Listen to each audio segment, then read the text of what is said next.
Welcome back everybody, Dan here for another video. Thanks so much for joining in with me today. So I want to make this one quick. This is not going to be a review video, but this is going to be pertaining to a piece of sim racing equipment that I think could potentially save you a lot of money in the long run, at least short term.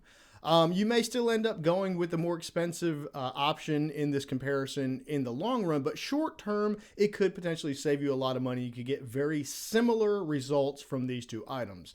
Now, before we get started, I do want to say, one, that this is not a review video, but two, I've been known to make some lofty claims in my videos in the past, and this may come across as one of those as well. However, I do want to tell you that I would not be telling you this information if I did not 100% believe it to be true. So with that out of the way, let's go ahead and get right into the beef here. So, direct drive wheels are awesome, and there are many reasons why one would purchase a direct drive wheel. I used one personally for a long time as my primary racing wheel, and they are great, right? But you could potentially save yourself a ton of money getting similar performance is not really the right word. I guess the right word would be similar immersion. That's what I'm looking for. You get similar immersion running one of these right here. Okay?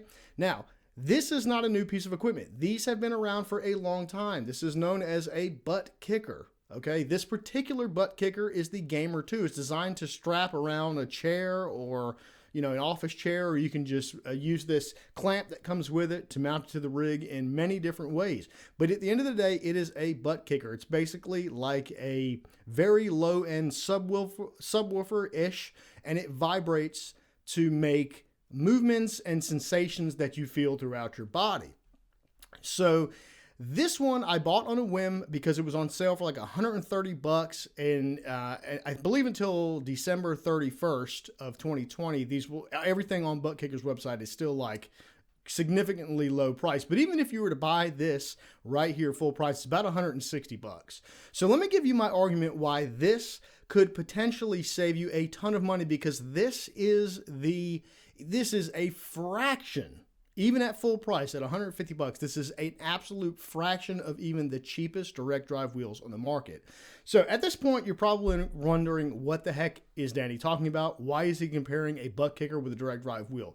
Well, the long and short of it is this. There are many, many reasons one would get a direct drive wheel. And I'm not saying that a butt kicker is an end-all reason why you would never need a direct drive wheel. Of course, some people like to purchase direct drive wheels just because their overall strength, and you can run excessive, very heavy force feedback. But for the majority of people, I believe, and especially me myself, I will just talk for myself, the reason why I was attracted to a direct drive wheel was so that I could turn the force feedback up to a point where I could feel lower end forces such as curbs, wheel lockup, wheel slip, imperfections in the pavement.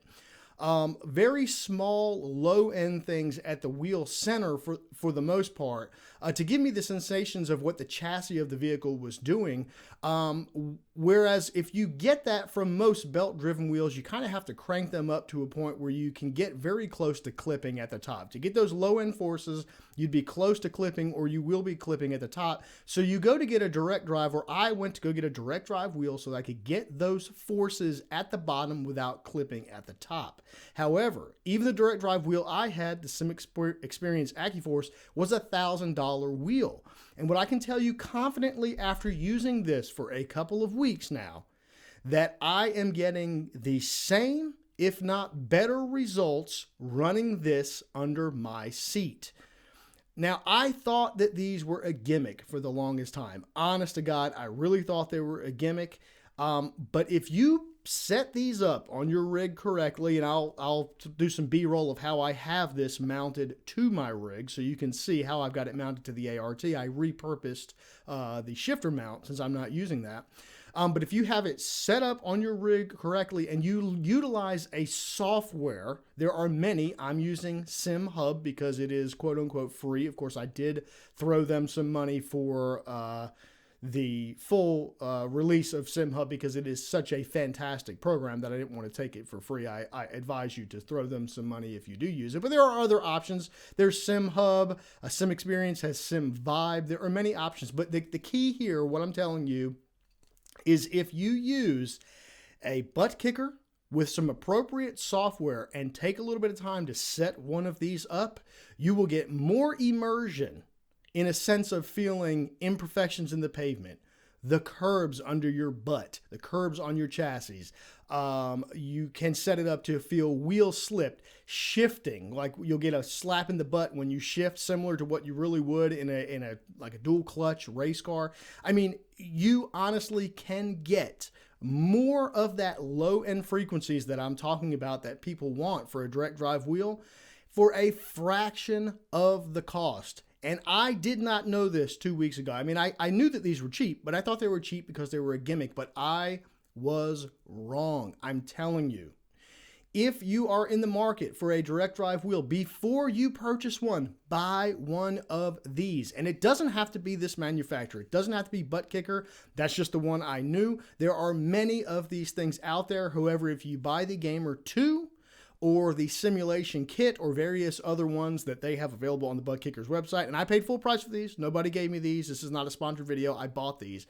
But they do have ready kits that come with an amp and everything you would need that are very easy to set up, that I would recommend you do if you've never had a lot of time with speaker audio and stuff like that, because it can be a little bit like, I've not spent much time with audio, car audio and stuff like that. It's just never been my thing. So this was a little daunting of a task for me, but the ButtKicker kits make it extremely easy.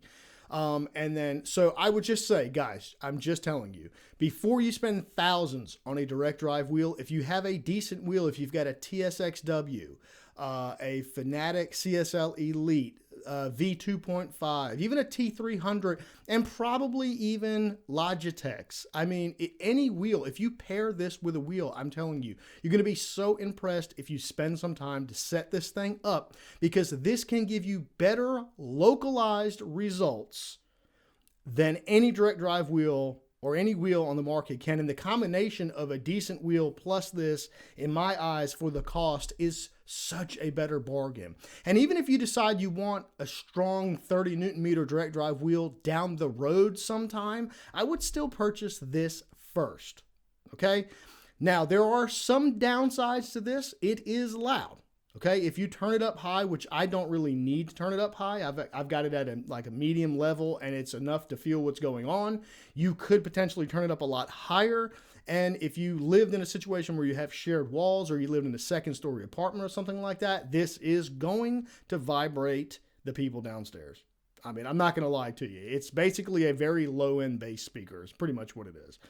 So it's not quiet. But I have checked with my wife, and the way I have mine set up, she says it's not that bad. It's tolerable. So, you know, it can't be that bad. But anyways, the point of this video, guys, is I have found out very recently this very surprising information that something that I thought was a gimmick could potentially alleviate the need for a direct drive wheel, if the reason you want a direct drive wheel is to get more of the low-end sensations, such as curb vibrations, imperfections in the pavement, wheel slip, wheel lockup, ABS sensations, shifting sensations, all those things that you want to be able to raise your force feedback in your wheel to feel those little intricacies in the middle. You no longer would really have to do that, because the wheel can then just be used to correct slides and stuff like that, as it's intended to do. And if you mount this under your seat, you're going to get those feelings and those vibrations actually under you, where they would actually be in the real world. So I really do think that this is a phenomenal value. As I said, up until the 31st of December, to the end of this year, I'm going to try to get this video up. Everything on ButtKicker's website is on sale. But even if you had to pay full price, like I said, guys, this is a fraction of the cost of a direct drive wheel. I'm pairing this right now with a TSXW, and I really have no reason to upgrade. I'm going to keep my TSXW for a long time. And I don't have a reason to upgrade, because this is so amazing. It's so amazing, in fact, that I'm no longer just running this one. I got such a increase in immersion off of this one butt kicker that I went and bought a simulation kit, which is basically this, except for it doesn't have the mounting bracket. It's just basically this top portion.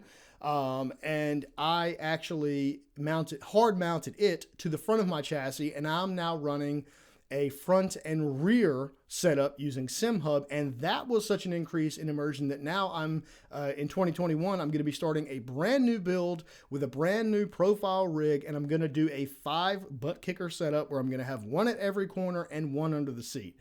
So it's going to be really awesome. Keep your eye out for that. That will be coming. But even if you just run one of these, I cannot emphasize, if what you're looking for in a direct drive wheel, and many people are, is those intricacies, those low end forces to help you know what the chassis of the vehicle is doing, this is a better option when set up correctly, paired with the right software, than a direct drive wheel that is way more expensive. And I firmly believe that. And that's why I felt almost obligated to make this video, because this could potentially save people a bunch of money. So I have dragged this video on long enough. Hopefully, I know I've been rambling. Hopefully I've got all the information across that I wanted to get. But believe me, guys, this is serious what I'm telling you. This is really something you should consider before you go to a direct drive wheel, because this thing is going to do a better job than the direct drive wheel will ever do at giving you those chassis sensations. Okay, so hopefully that gives you some information. Again, I bought this stuff. Both of the butt kickers I have in the front and the back, I bought them. I bought it all. This is not a sponsored video by any means. I'm just giving you information that I think is very important, because it could save you money and give you more immersion. And what is better than a cheaper option that gives you more immersion? Nothing, because sim racing is expensive, and I am out to try to help you guys figure out cheap ways to get more immersion and have more fun. And this is quite certainly not a gimmick when set up properly. As always, guys, thanks so much for joining the video. I hope you got some value out of that. Let me know if you did in the comments below. Let me know if you're currently running one of these setups. Also, in the description below, I'm going to put some really good tutorial videos by Too Old for Forza. He's got a bunch of videos that I followed in setting the butt kicker up to get it to my feelings. I did tweak it a little bit from what he had in his settings. However, he's got a really good video that kind of teach you the baselines, basically, and how to get everything set up using SimHub. Fantastic. Too Old for Forza. That stuff will be in the description. And I may even link some really old videos from Darren and Sean back from the Inside Sim Racing days, where they did a tutorial on how to set up your amps and things like that, in case you're going to do some kind of custom setup. So I'll put all that stuff in the link below, just so you can see where I got my information from. But you need one of these.